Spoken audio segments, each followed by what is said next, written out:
magaalada Ankara ee caasimadda dalka Turkiga waxaa muxaadaro ballaaran maanta ku qabtay culimada Soomaaliyeed ee kala ah Sheekh Mustafa Xaaji Ismaaciil Haaruun, Dr. Sheekh Cali Maxamed Saalax iyo Sheekh Siciid Raage.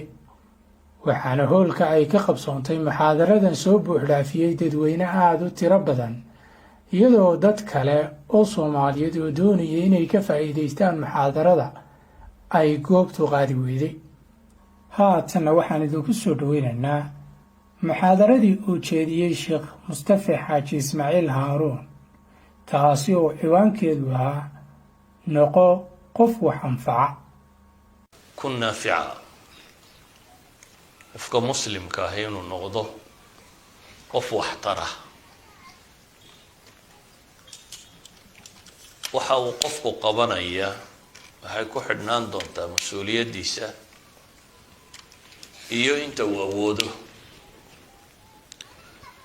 nabiga calayhi salaatu wasalaam baa wuxuu tilmaamayaa almu'minu ya'laf wa yu'laf walaa khayra fi man laa ya'laf walaa yu'laf وخير الناس أنفعهم للناس.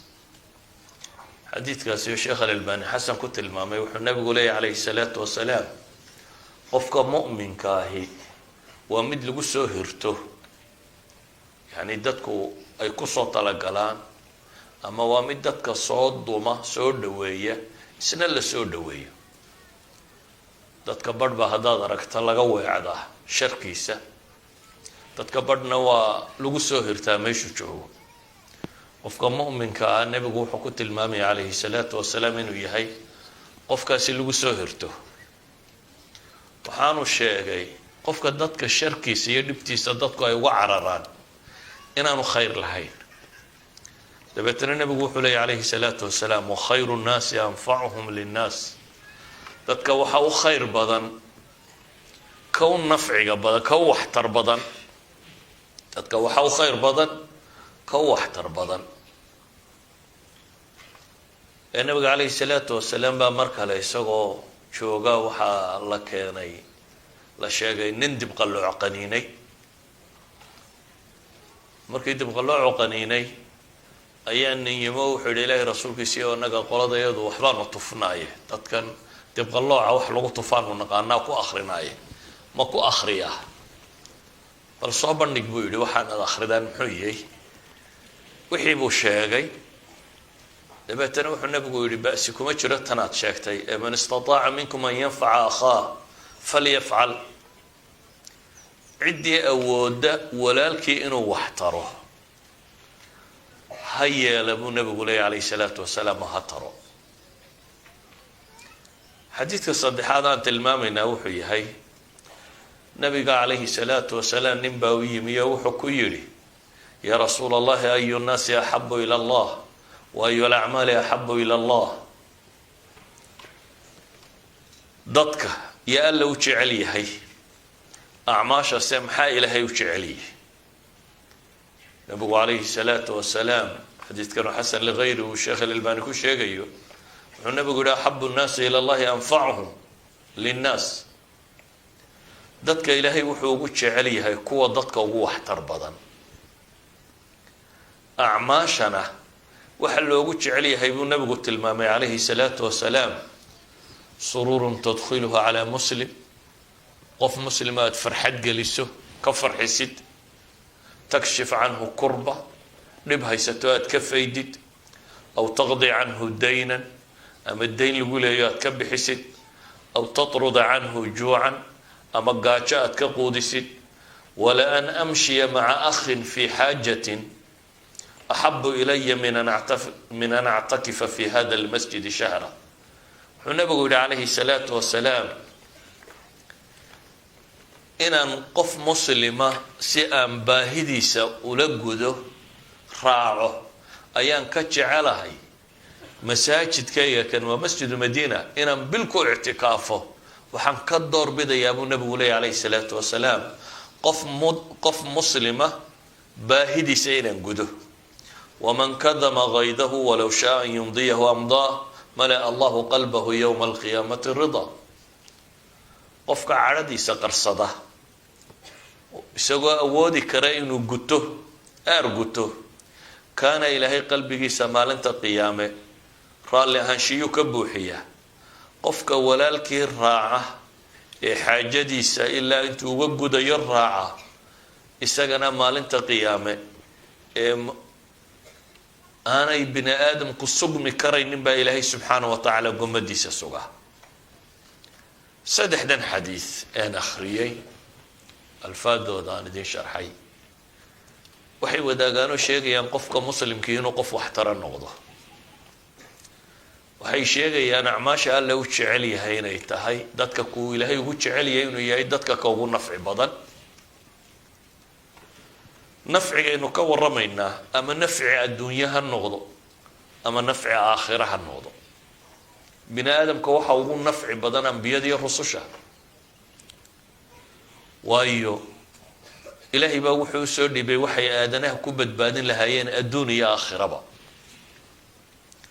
oo markastoo bini aadamku uu qalloocdo oo jidka saxdaa uu ka lumo waxaa lasoo dirayay rasuul ama nebi kaasoo loogu talagalay dadka inuu saxo oo noloshooda adduunyo wixii ka qaldamay inuu u toosiyo noloshooda aakhira wixii ka qalloocdayna inuu u toosiyo idan nafciga qofka muslimkaa laga rabo inuu yeeshaa waa nafci adduunyo iyo nafci aakhiro wixii uu tari karaba nafci aakhira u weyn oo ilaahay markuu dhaartay wuxuu yidhi walcasri ina alinsana lafii khusrin ila aladiina aamanuu wacamiluu الصaalixaat watawaasaw bilxaqi watawaasaw bالsabr ilaahay intuu dhaartayba wuxuu ku dhaartay bini aadamku inuu khasaare ku sugan yihi waxaa ka soo reebay cidda aan khasaaraynini inay tahay dadka laga hela iimaan iyo camal saalixa iyo xaqoo ay isfaraan iyo wixii dhib xaqa ka soo gaadha faritaankiisa oo ay ku sabraan cidda caynkaa samaysaa waa cidda khasaaraha ka badbaaday idan dadka waxa u anfac badan leh khasaaraha la hubo ciddii bini aadamka ka badbaadisa khasaaraha la hubo waa khasaaraha ilaahay uu ku dhaartay walcasri ina alinsana lafii khusr ilaahay baa ku dhaartay subxaanahu wa tacaala haddaba waxaynu leenahay dadku haddii qof waliba shaqada inta ku beegan uu qabto noloshu waa wax fudud oo la habayn karo haddii dadka inta ugu badani inta iska fadhiistaan dad gaara la yidhaahda waxa qabtaan ummadaasi ma horumarto مثلا نبي محمد مركو جوغي عليه الصلاة والسلام صحابو الدين وشيغي مية اسكفر ديانو يدهدين دين نبي با ميشي جوغا مايا إيانا ويسي شيغيين سيدا اوغيد باي دمان تود شقا هيين دمان تود شقا داي قبتين مثلا أبي بكر عشرة المباشرين رقي هو وين الرقم إذا وحا كاني أبي بكر بس هو إسلامي ونبقى كان عليه الصلاة والسلام نبقى نوصي هرمري صحابة nin waliba shaqada intuu garanayay buu qabta mid dagaal ka qayb gala mid hogaamiye dagaal noqdo miya waligan kutubta xadiiska ku aragteen an Khalid bin Walid sama maydan maqal wuxuu ku caan bahay Khalid oo xadiis warinaya ma maqasheen an Khalid radiyallahu anhu oo la leeyahay lagama yaabo inaad aragto haddana cinda almuslimiin waa rajul macruufa cinda almuslimiin daaya taariikhda maanta bini aadamka kuliyaadka istaraatiijigada ee casaakirta khidadkiisii baa lagu dhigaa wax ka mid ah wixii uu ummadda u qaban karayay buu qabtay kuwii cilmiga bartay waxay ummadda u qaban karayeen bay qabteen kuwii tala garanayay waxay ummadda marka qof waliba marka uu ku talagalay inuu wax qabto way guulaysataa haddiise مثلا diinta faafinteeda aad tidhaahdaan aw hebel iyo aw hebel baa mas-uulka ah dee diinta dadka inta kalena way sugayaan dee diini faafi mayso aw hebel intuu gaadhaya dadkii muslimiinta soo islaamayay markuu 3 casho nabiga la joogaan buu baxayay dabeetana isagoo qabaa'il dhan wado soo islaamiyo keenayay dadka saymiga jooga 40 sanaad muslim ahayd weligaana qof maad keenay 40 sanaad muslim ahayd waayo adigu in xilkuba ku saaray baan rumaysnayn nabigu calayhi salaatu wasalaam markaa wuxuu ku tilmaamaya dadka waxa u khayr badan dadka u nafciga badan leh u waxtarsan waxtarkaasi wax kasta oo bini aadamka la taraa waa waxtar xataa xayawaanka waxa la taro xataa xayawaanka xadiista waa ku aragteen qof dumaroo la yidhi ay waraabisay baa ilaahay ugu dambi dhaaf ay bay wax tartay dabeetana appreciation waa la qiray waxtarkeedii fashakara allahu lahaa baa la yidhi ilaahay baa uga mahadnaqay eygay waraabisay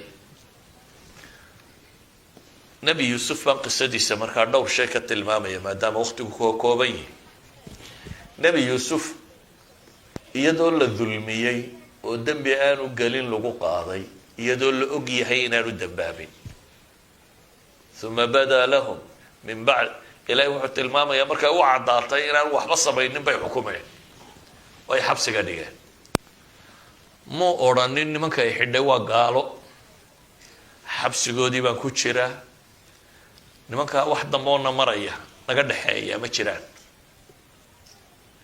ee ilaahay wuxuu leeyahy subxaanahu watacaala wadakhala macahu sijna fatayaani qaala axaduhuma inii araanii acsiru khamra وقال الآخر إني أراني أحمل فوق رأسي خبزا تأكل الطير منه نبئنا بتأويله إنا نراك من المحسنين لبويلو كم إذا دتك حبسي غلق علي أيا أيمي ريا أي كسر رياضين بيلي النو فصر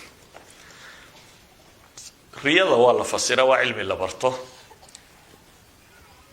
وانا dhici kartaa riyadu sidii aad ugu riyootay practically inay iyadiiba noqoto aan ta'wiil u baahnayn waa dhici kartaa inay mid ta'wiil u baahan tahay waa dhici kartaa in shaydaan iyo nafta kugu cayaareen oo waxaad ku riyootay baanay wax qiimo la ahayn si kastaba ha ahaatee nebi yuusuf riyay u keeneen riyadaa noo fasir bay yidhaahdeen maxay raaciyeen inaa naraaka min almuxsiniin isagoo xabsi ku jira ayaa waxaa la leeyahy waxaanu kuu aragnaa qof wax tara oo ixsaan sameeya inaad tahay macnaheedu waxa weeyaan xabsiga gudihiisiibuu wuxuu ku caanbaxay qof muxsina oo dadka wax taraya wuxuu tijaabiyey inuu iyagana wax taro laakiin wuxuu uga bilaabay waxtarka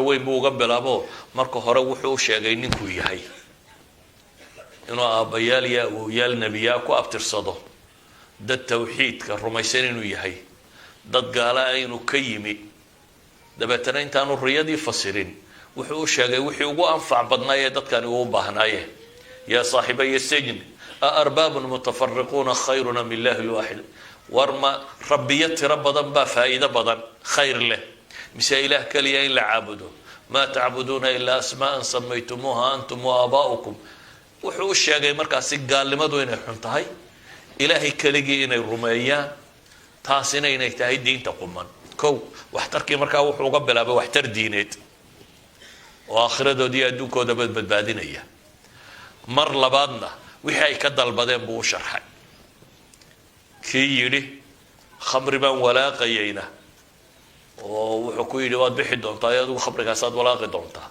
boqorkaad u shaqayn doontaa kii yidhi anigoo dusha kimisku sida khubus anigoo sida oo shimbira cunayaan ayaan ku riyoodayna wuxuu yidhi adiga waa lagu dilayaa dabeetana waa lagu salbinayaa saasaad ku dhimanaysaa idan labada nin nebi yuusuf wixii ay rabeen wuu u sheegay wuxuu kaloo ugu daray wax uga anfac badan waxay rabeen oo ah inay salaamaan nebi yuusuf mar labaad iyo mar saddexaad baan ku noqonaynaa qisadiisa waayo waa meelun baan rabaa inaan taataabto waxa u yimi walaaladii oo kuwii godka ku riday ahaa muu odhanin haddaanana fursad haystaaye haweenanana god kale ku ridaa isagoo yar bay qaadeen god bay ku rideen waa kaga tageen dabeetana wixii oo mashkilada uu soo maray de iyaga u sabab ahaa godkii baa laga qaatay sidii xoolaha la kala iibsaday nin boqora baa iibsaday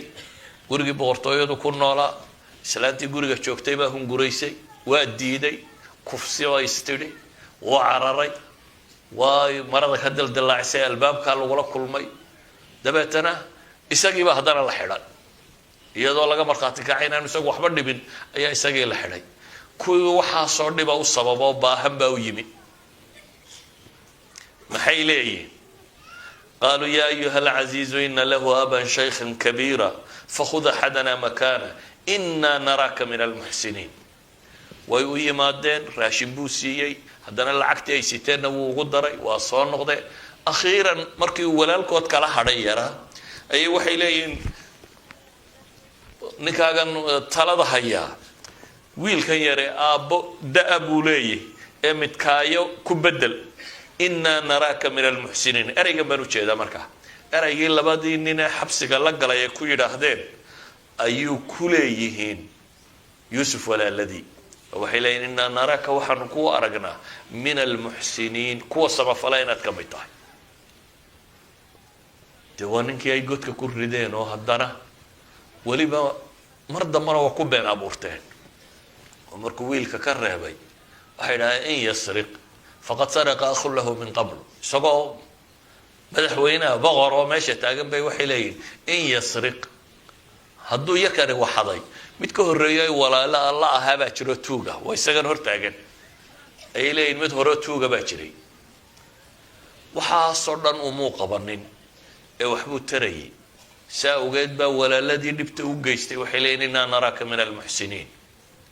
kuwa xabsiga la galay waxay leeyihin inaa naraaka min almuxsiniin. intaa waxa sii dheer, nebi yuusuf isagoo xabsiga ku jira oo wax dembiyana aan gelin ayaa boqorkii riyooday. boqorkii markuu riyooday ayuu yihi riyada ha lay fasiro. riyadii boqorka dadkii way fasiri garan waayeen. adqaathu axlaam bay ku tilmaameen. tan fasirkeeda garan mayna bay idhahdeen. kii uu yidhi berigii hore waad badbaadaysaayoo boqorka u shaqeeyaa xasuustay. markii hore war boqorka arrinkayga u sheeg buu yidhi waxba umuu sheegin, waa iska ilaabay. laakiin iminka markii riyo lasoo qaaday buu xasuustay. dabeetana wuxuu yidhi ha lay dira aniga, anaa yuusuf u tegaya, nin baa halkeer jooga xabsiga oo riyada si fiican u fasiraye, aniga ha lay diro. ninkii baa yimi oo wuxuu leeyay yuusuf ayuha sidiiqu aftinaa fi 7 baqaraatin simaanin yakuluhuna 7 cijaafun وسبع سنبلات خضر وأخر يابسات لعلي أرجع إلى الناس لعلهم يعلمون. waxaanu aragnay 7 boqorkii wuxuu ku riyooday baa la yidhi 7 saac oo naaxnaaxsan oo 7 liitaa cunayaan iyo 7 saabuul oo cagaaran iyo 7 kale oo engegan.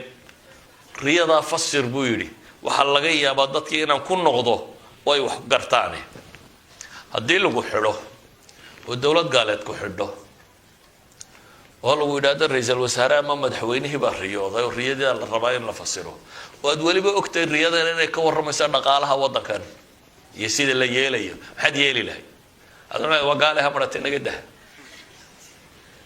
nebi yuusuf muu odhanin war nimankan gaaleed ha iska madhaan, ee uu riyadii buu fasiray.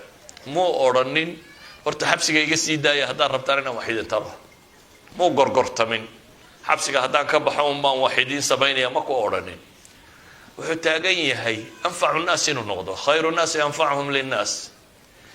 wuxuu u sheego wuxuu ku yidhi 7 sano oo barwaaqo a idin soo mari doona. 7daa barwaaqo ah wixii aa goosataan saabuulkiisa u daaya midhaha, intaa cunaysaan mooyaane inta kale sideeda meel ku dhiga.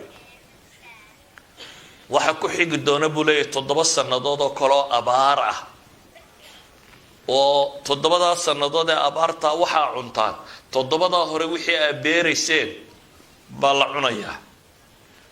sanad kalea ku xigi doona oo maxay ah barwaaqo ah, oo nimankani 2 toddobaad unbay u sheegeen sanadka dambe xaguu ka keenay.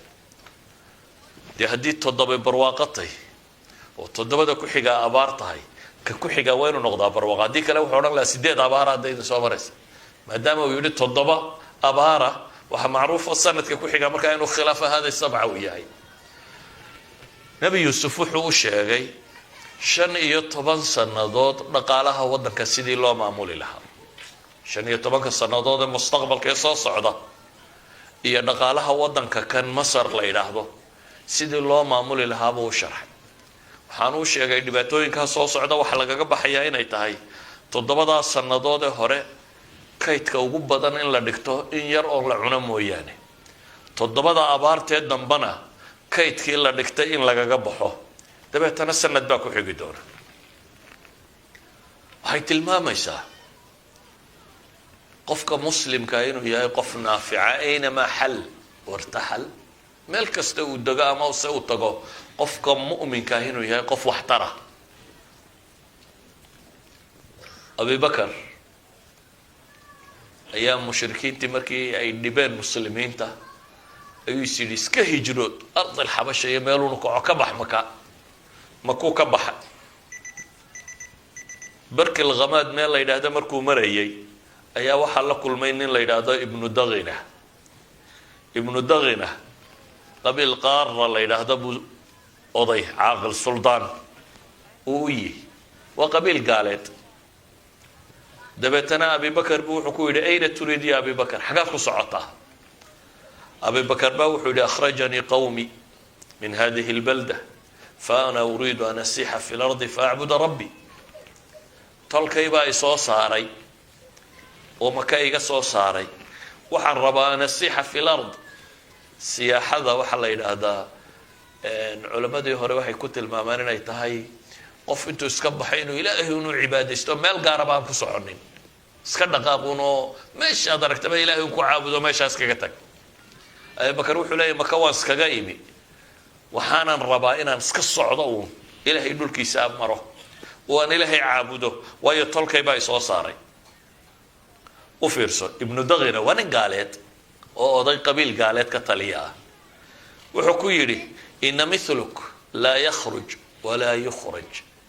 adigoo kale buu yidhi abibakarow, nin tolkii ka tagana ma tihid, nin la saarana ma tihid. adna kuuma cuntato inaad iska tagto, nin la saarana ma tihid. waayo abibakar wuxuu ku leeyahay markaa fainaka tuksibu lmacduuma watasilu lraxima wataxmilu lkalla wataqri dayfa watuciinu calaa nawaa'ib alxaq. abibakarow buu leeyahy adigu waxaa tahay nin dadka faramadhan aan waxba haysanin wax tara. waxaad ahay buu leeyahay nin riximka iyo qaraabada iyo tolka xidid iyo xigaalba xidhiidhiya. waxaad ahayd buu leeyahay qofka culus ee ama dayn ama mag ama wax loo haysto qof ka roga culayska. waxaad ahayd buu leeyahay martida qof soora. waxaad ahayd qof ugu gargaara dadka nawaa'ib alxaq. abibakar markaa wuxuu ku sifeynaya qof bini aadama oo waxtari wixii uu qaban jiro o dhan inuu qabto. waana nin mushrika ninkaasaa ku sheegaya. yani abibakar wuxuu ahaa dadka ugu anfaca badan leh ee bulshada keeda baahan, keeda liita, keeda culus, keeda musaafirka ku walba waxtara. saa awgeed buu leeyay ninka qiimaha leh ee bini aadamka sidaa wuxu tara nin la saara maaha. aniga ayaa ii magan tahay buu yidhi. abibakar wuu soo celiyey, makuu keenay isagoo iramadiisiina wata. quraysh buu isugu yeedhay, wuxuu yihi qurayshay dhegaysta, abibakar waa magantay. ciddii abibakar taabataanay u taabatay. carabtuna magantooda aad bay isugu ixtiraami jireen, weliba markuu ninku yahay nin odayo reer ka taliya. abibakar si buu maka ku yimi, inkastoo markuu wakti joogay gurigiisa hortiisu masaajid yar ka samaystay. nin markuu tukado aada u ilmeeya buu ahaa. dabeetana quraysh baa ka ishtakoto waxay yidhaahdeen intay ninkii u tageen, abibakar dumarka iyo carruurta iyo dadka buu naga fitnaynaya, halkaas buu maanta o dhan ku ooyaya qur-aan akrinaya. dee dadku ninkan weyn ooyaya waa raacayaane gurigiisa ha gala bay yidhaahdeen. hadduu doonayo inuu ku jiro magangelyadaada gurigiisa ha galo, wuxuu doonaya ha ku sameeyo. marka wuu u yimi, wuxuu ku yidhi de abibakar waa lagaa cabanayaa, anigana waxaynu isku ogeyn inaad magantay tahay, dee tolkaa inaad dhibtano kuwa gurigaaga iska gal. abibakar wuxuu yidhi ama aan kuu soo celiyo magantaadii. dabeetana wuxuu yidhi abibakar waradna maganimadaada iska qaado, anuu mabda'iga waan wadanayaa, adiguna free baa tay maanta laga bilaabo, xel kuma saara. waxaan uga dan leeyahay xadiidku waa dheer yahay, laakiin anigu meeshaan ujeedaa waa maxay? nin mushrikaba abibakar wuxuu uga markhaati kacayaa caynkan.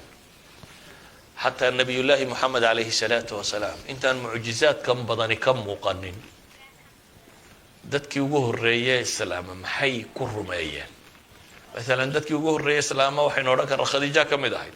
markuu nabigu u yimi calayhi salaatu wasalaam zamiluuni zamiluuni isagoo leh iddada iddada oo cabsanaya ayaa waxay tihi wallahi laa yukhzika allahu abada ilaahay baan ku dhaartay alle weligaa ku hoojin maayo waayo qof waxtaraad ahayd bay leedahay intan abibakar lagu yidhi in leeg bay ku tidhi khadiijo waxay leedahay nabi maxamed calayhi salaatu wasalaam oo le waan cabsanayaaba waxay ku leedahay ilaahay baan ku dhaartay rabbi ku hoojin maayo sababtu waxay tahay mid kaa waxaysan wax siiya tii qofkii qaraabaa xidhiidhiya qofkii culays haysta culayska ka roga qofkii marti soora yacni bulshada qof wax ku tara baad ahayd bay leedahay saa daraaddeed ma suurtagal aha in ilaahay subxaanahu wa tacaala uu ku hoojiyo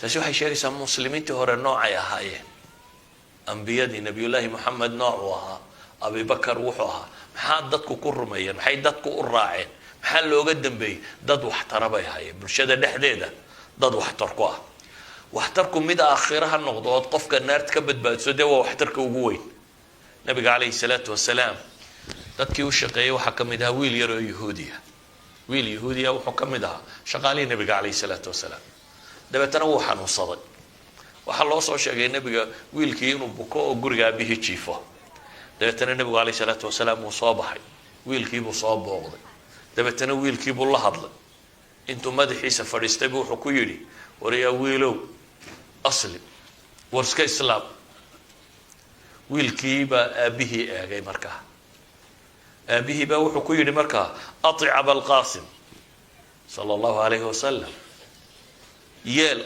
waxa uu kuu sheegaya abalqaasim waa nabiga calayhi salaatu wasalaam kunyadiisi dabeetana wiilkii baa islaamay markaasuu nabigu wuxuu leeyahay alxamdu lilahi aladii anqadahu min annaar waxaan mahad u celinayaa allihii ka badbaadiyey wiilka ka naarta ka badbaadiyey aanu gaalnimo ku dhimanin yani nabi maxamed calayhi salaatu wasalaam wuxuu gurigiisii uga yimi ee uu gurigaa yahuudiga u tegay ilmahaa yare xanuunsanaya ama wiilkaa xanuunsanaya inuu naar ka badbaadiyo aanu ku dhimanin gaalnimada inaanu ku dhimanin waxay leenahay dadka in wax la taro oo waliba dadku waxtar waxay ugu baahi badan yihiin markay baahan yihiin ama aakhiradooda ha noqoto ama adduunkooda ha noqote islaamnimada macnaheedu waxa weeyaan waa qof bini aadamka oo dhan nicmada la jeceliyo wanaag iyo khayrka waxaa dhacay ilaahay wuxuu qur-aanka kaga warramaya qiso suuratu yaasiin qisada ku jirta mu'min suuratu yaasiin nin ayaa ilaahay ka warramay ninkaa ilaahay magaciisa inooma sheegin magaalo u deganaa lama sheegin wax taytaloo watay lama sheegin ilahay wuxuu ku tilmaamaya wajaa min aqsa almadinati rajulun yasca magaalada halka u dambaysa nin ordaya ka yimi ninkan magaaladii uu joogay 3 rasuul baa loo soo diray u fiirso qisadan 3 rasuul baa la soo diray 2 la soo diray 3 baa lagu wixiiba waa beeniyeen adigu haddaad joogto magaalo 3 rasuul loo soo diray oo 3daba la beeniyey maxaad yeeli lahayd inta nagu badan waxa dhahay oo nimanka rasuusha diidaaniga aqbalaya soo ka ma tirahdeen يعني مسؤولية ما صارت ما دام 3 رسول بلديدي والله ده ماشي 3 رسول لديدي مشقة كبرنان لكن كان إلهي قرآن كلا آخرنا يا إلى قيام الساعة قصدي سوى حلا بقري وقف اسكت دين ومسؤولية قاضي كافة اسمه أوران 3 رسول بماشي شوقي وحو قرتي إن السجن حل ساري وغيران إنه ضدك كوي هذا وهو يعني من كان راعي سببتك الراعي سنة واندي شقية وحلي يا قوم اتبعوا المرسلين والرسل الراعب لي وهو حي سببته اتبعوا من لا يسألكم أجرا وهم مهتدون لما السببات بو الراعب لي نمكن وحبيدك مرة بعد مرة هوري بني آدم كهدي يقول هدو يستيلاده نكن يدقالو كوجود دونيا يا كرسي كوجود دونيا يا وحبو أديك كاد دونيا هدا استيلاده وحلقة يمينات هرا وراعين وتلاقي نكن يدنتي سوتا مركا وحلي والرسل شو مركا هرا وحبيدك مرة بته وامر marka labaadna muxuu ku tilmaamay wahum muhtadun wa hanusayin raaca qisada ma sharxayo laakiin waxaan uga danleeyay inta dambe ninkii dadkii wuxuu leeyahay rususha raaca waa ka may aqbalin isagu tawxiidkiisii buu qartay wuxuu leeyahay anigu nimankaasi xaq bay sheegayaan waan raacay saa qisada ka muuqata waa la dilay ninkii waa la dilay ilaahay baa ka warramaya markuu dhintay siduu u fakarayay markuu dhintay aakhira qabtay siduu u fakarayay baa ilaahay inoo sheegaya muxuu ka fakaraya qiila dkhuli ljanna baa ilaahay leeyahy waxaa la yidhi war jannada gal qaala yaa layta qawmii yaclamuuna bima gafara lii rabbii wajacalanii min almukramiin tolkii weli wanaag buu la raadcaynayaa wuxuu leeyahay alla jeclaan lahaaye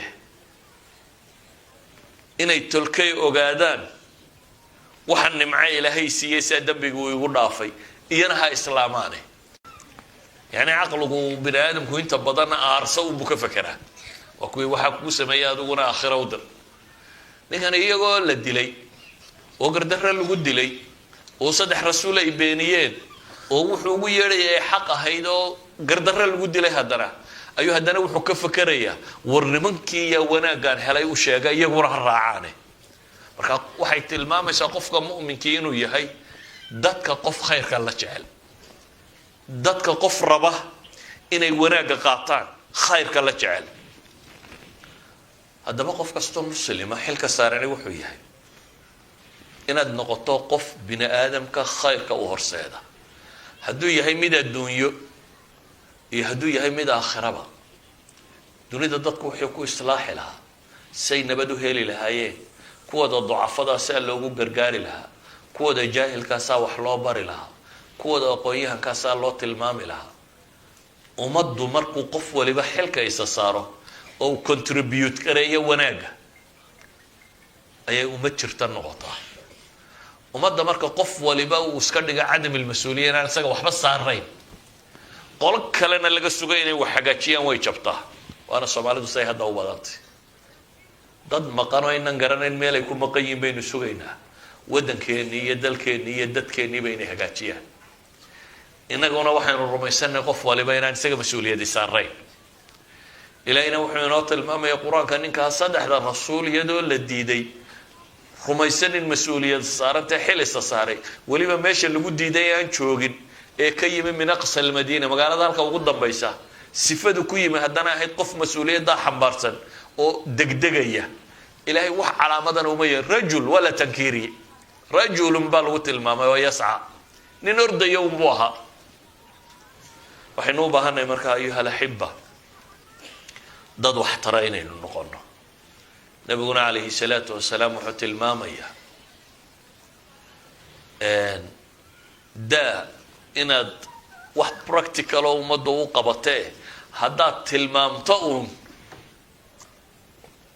nin baa nebiga u yimi sheeganaya dhib wuxuu raacana inuu u baahan yahay dabeetana riwaayadka qaarkoodna nebigaa yidhi bay le riwaayadka qaarkoodna nin kalaa yidhi mahma takun nin baa wuxuu leeyahy war hebel u tag waa laga yaabaa inaad isaga wax ka hesho nebigu waxba ma hayo markaa calayhi salaatu wasalaam wuxuu tilmaamaya ninkan inaanu waxba tari karaynin laakiin mu odhan in waxba ku tari kari maayo iska tag ee waxaa la yidhi bal hebel u tag waxaa laga yaabaa inaad ka hesho waxaad rabtay hebelkiibuu u tegey dabeetana dantiisiibuu ninkii kale u fuliyey markaasaa nebiga loo sheegay nebigu wuxuu yihi man dalla calaa khayrin falahu mithlu ajri faacili xadiidkii muslim man dalla calaa khayrin qofka dadka khayr u tilmaama ninkan waxaa loo tilmaamay waxbuu ku weydiisto waxaad tihi waxba ma hayo laakiin waxaad ugu dartay war bal hebel siimar waa laga yaabaa inaad ninkaa ka heli karto mujarad waa tilmaamtay adu waxba maad bixinin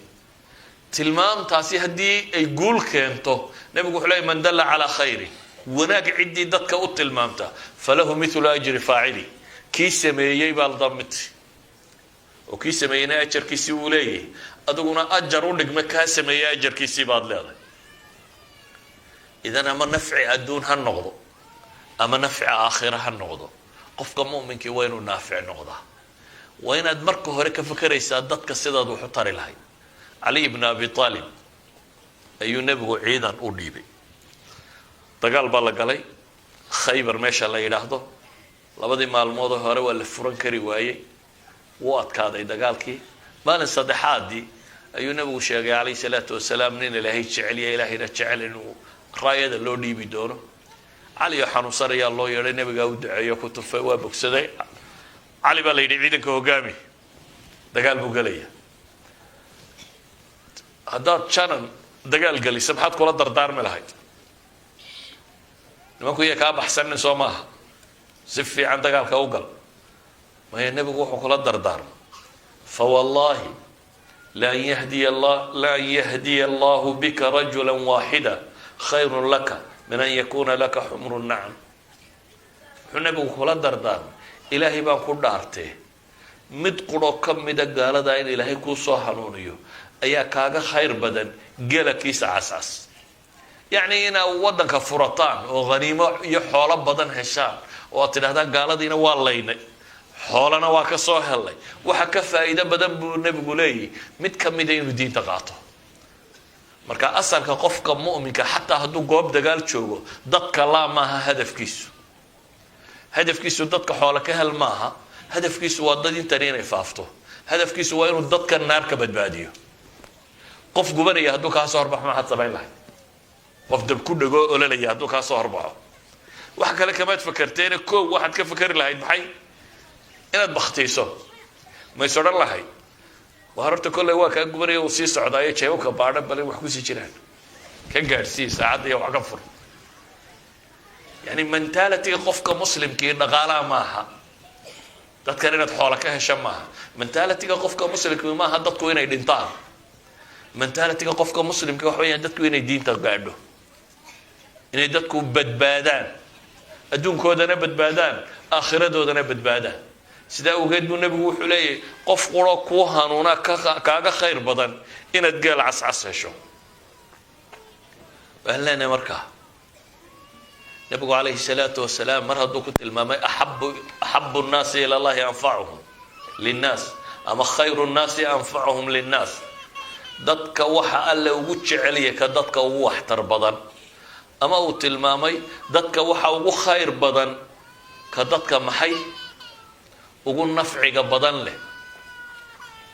ama nebigu calayhi salaatu wasalaam waxa uu tilmaamaya maalan ina allaha wa malaa'ikatahu wa ahla asamaawaati waalardi xata annamla fi juxriha wa xata alxuut layusalluuna calaa mucallimi nnaasa alkhayr. ilaahay subxaanahu wa tacaala iyo malaa'igtiisa iyo samada waxa degan iyo dhulka waxa degan, xataa quraanjada godka ku jirta ama kalluunka badda ku jira waxay ku sallinayaan. yacni ilaahayna naxariistiisu siinaya, makhluuqaadkuna ilaahay bay waxay u weydiinayaan maxay?